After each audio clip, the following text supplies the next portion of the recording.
It's time for another Top 10 Comics to Invest in Before It's Too Late list. Let's see who made the list for the winter of 2022.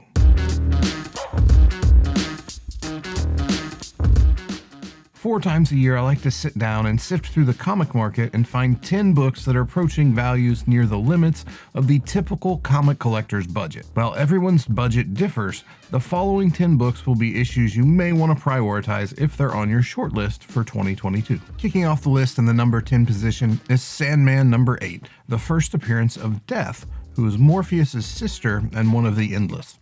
Sandman 8 is a book I've talked about before, and I have to admit, I have a little bit of a bias when it comes to this issue. The story titled The Sound of Her Wings is on my short list of the greatest comic book stories ever. Published in August of 1989, Sandman 8 has a cover from Dave McKean, interior art from Mike Dringenberg, and a story from Neil Gaiman. Sales for graded copies are slumping across most grades over the last 90 days, with the 90-day average for a CGC 9.6 falling to $406 compared to a 12-month average sales price of $460. Expect to pay around $200 for a nice raw copy of this one if you're not a Slab fan. The short story with this one is Death has been an extremely popular character since the issue came out, and once the Sandman show drops, I suspect the character's stock will continue to rise as more people are introduced to her. Classic covers are always worth chasing down for your collection, and when you take a fan favorite character, a legendary artist, and an instantly recognizable cover, you've got a winning combination. Our number 9 book, Incredible Hulk 340, brings that to the table. Published in February of 1988, Hulk 340 is well known for its Wolverine cover from Todd McFarlane, who was on his way to being a bona fide superstar. The next month, he would start his run on Amazing Spider-Man, and just 3 months after Hulk 340 hit the stands, the world would be introduced to Venom in Amazing Spider-Man 300. Needless to say, 1988 was a great year for the Todd father. Featuring a classic hero versus hero battle story from Peter David, McFarlane also handles the interior art duties on this one. CGC 9.6 sales have been plentiful in the last 90 days, with 26 sales averaging a $495 sales price. Fairly flat when compared to the 12-month average at $505 for the same. The correction has seemingly missed this book, however, with the exception of 9.8s, which are currently down about 9%. But Hulk 340 has seen steady value increases over recent years and is beginning to climb into the higher end of the average collector's budget. High-grade raw issues are currently bringing in the neighborhood of $250, which is still jarring for a guy who used to buy and sell this issue for $100 back in the day. If we're just meeting, my name is Drew Stewart and I'm the owner of Como Comic Books. If you're interested in comic book collecting or investing in comics, then stick around for more great content. If you're getting value out of the video, hit the like button. You can also connect with us over on Instagram for even more comic book content, and give us a follow on Whatnot and join us for our next live sale.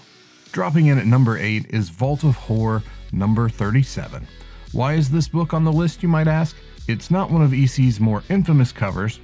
It's late in the new trend run, but despite these things, it is an often overlooked EC key. Vault of Horror 37 is the first appearance of our 4th horror host, Drusilla. Everyone knows the Crypt Keeper thanks to the HBO Tales from the Crypt show, but each EC horror title had its own Goo Lunatic host.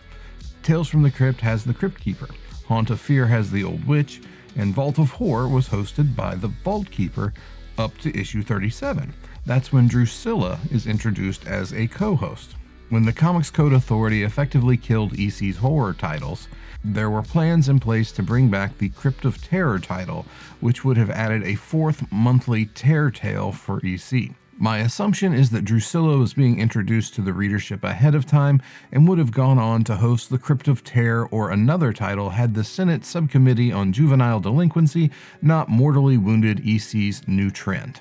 Early EC horror titles have seen substantial value increases over recent years, with the first appearance of the Crypt Keeper over in Crime Patrol 15 being the most visible example.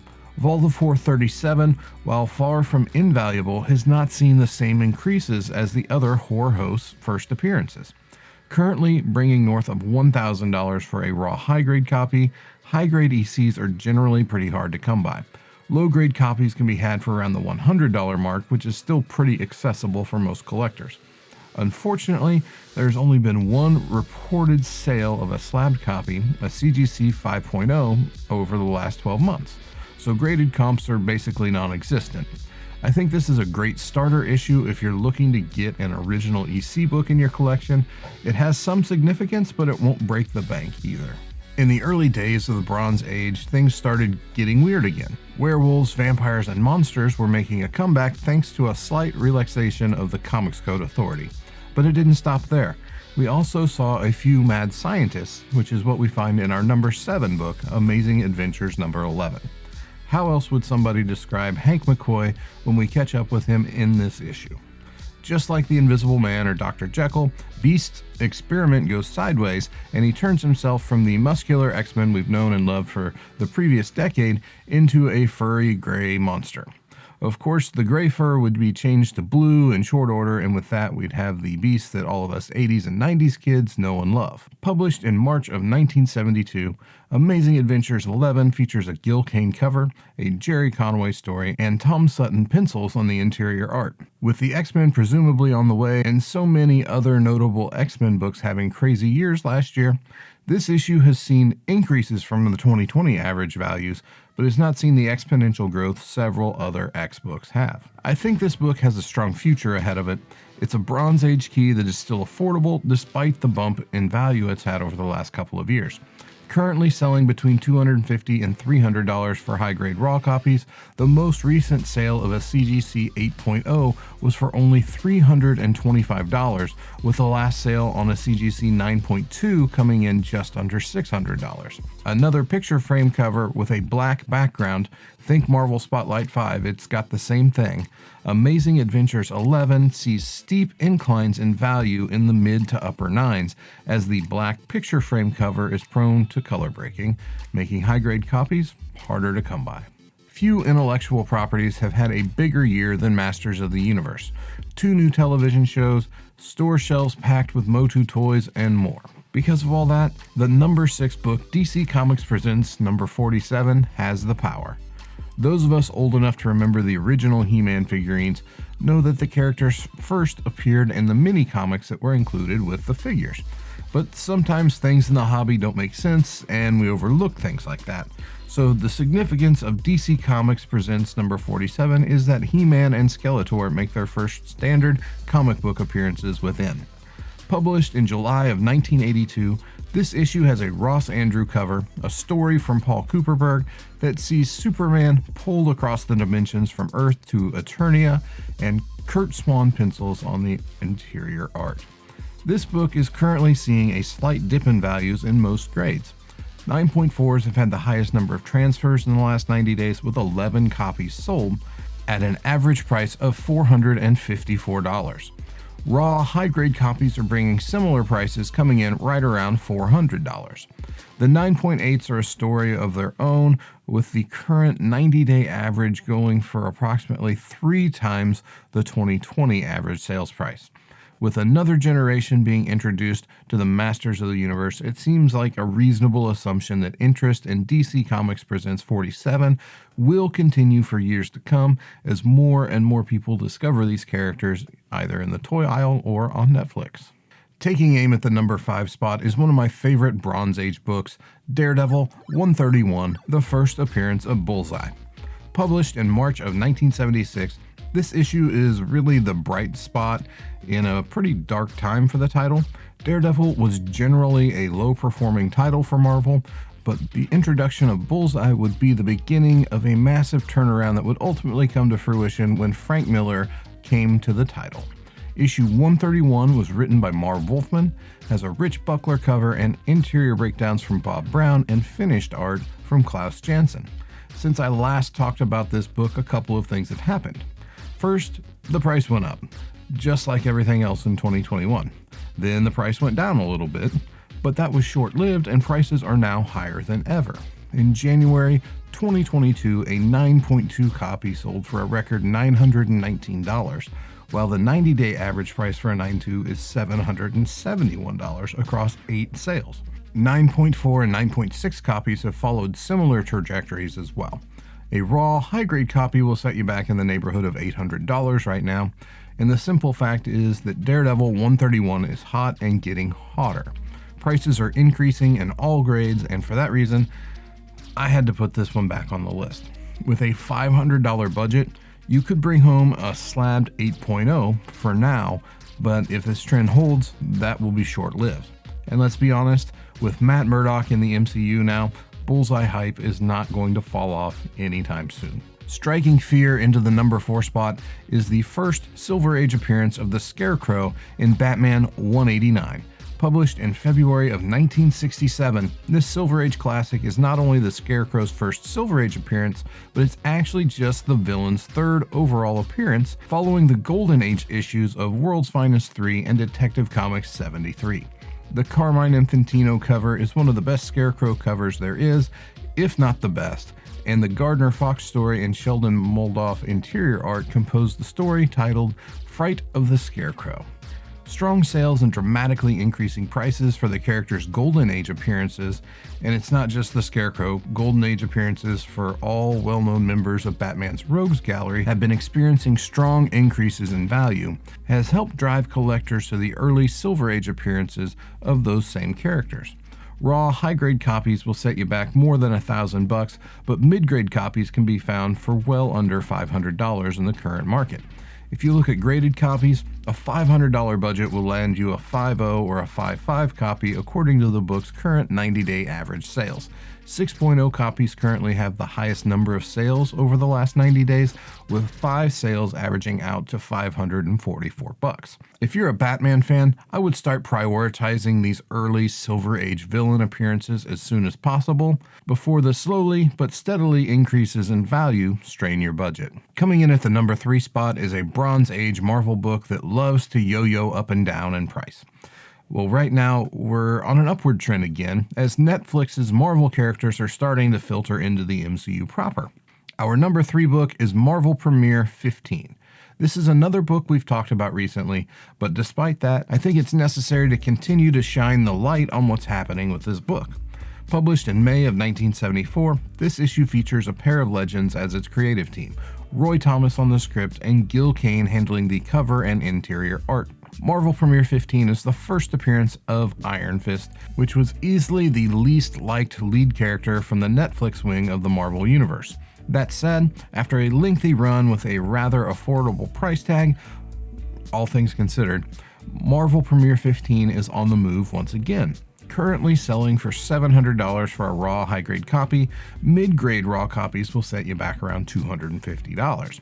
Looking at graded copies, 7.5s have had the highest number of sales in the last 90 days, with 11 transfers at an average price of $445. That's a 6% increase over the book's 12-month average sales price. 8.0s are currently bringing around $550, so if we were to look at that same $500 budget we've been using up to this point, a slabbed 7.5 is what we would wind up with in the current market.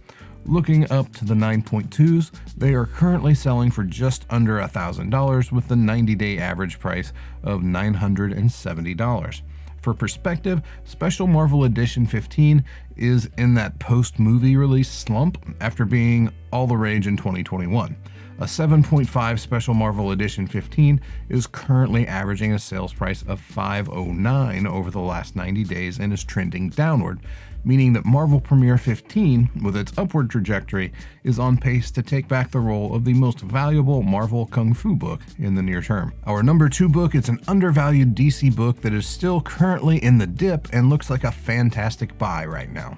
The runner-up is All-Star Comics number 58, the first appearance of Power Girl.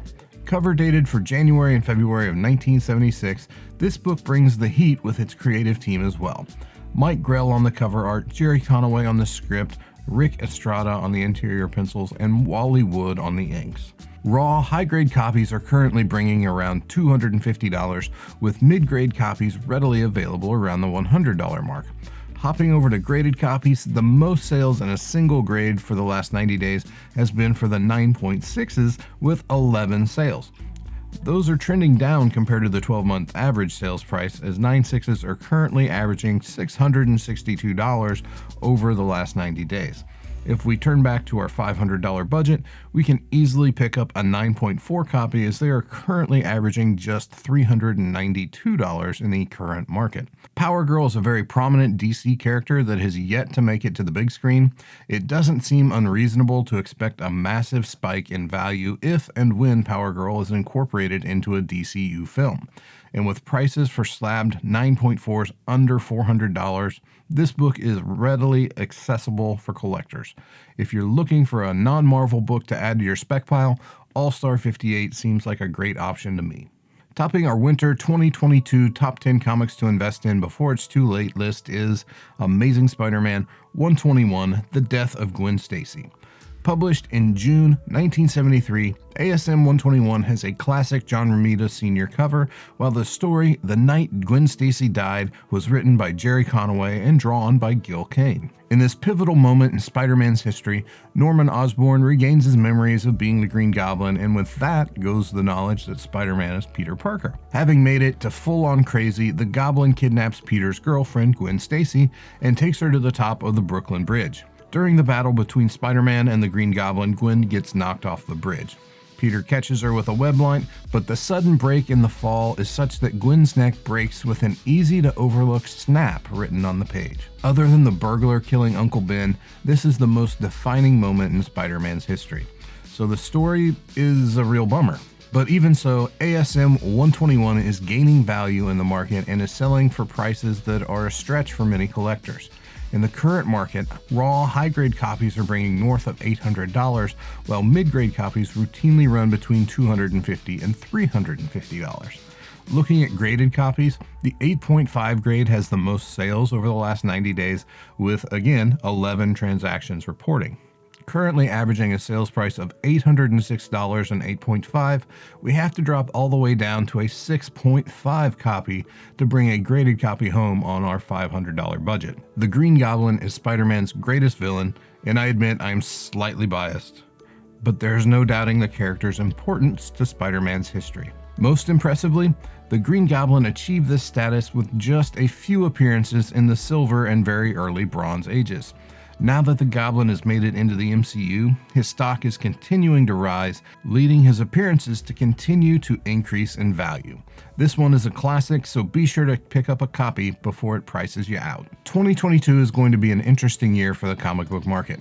We've seen the boom and the dip of 2021, and for many books, we are starting to rebound from the recent lows.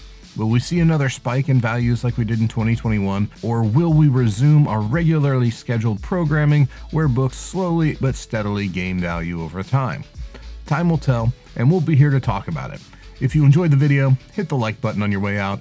If you're not subscribed to the channel yet, click that subscribe button to keep Como coming.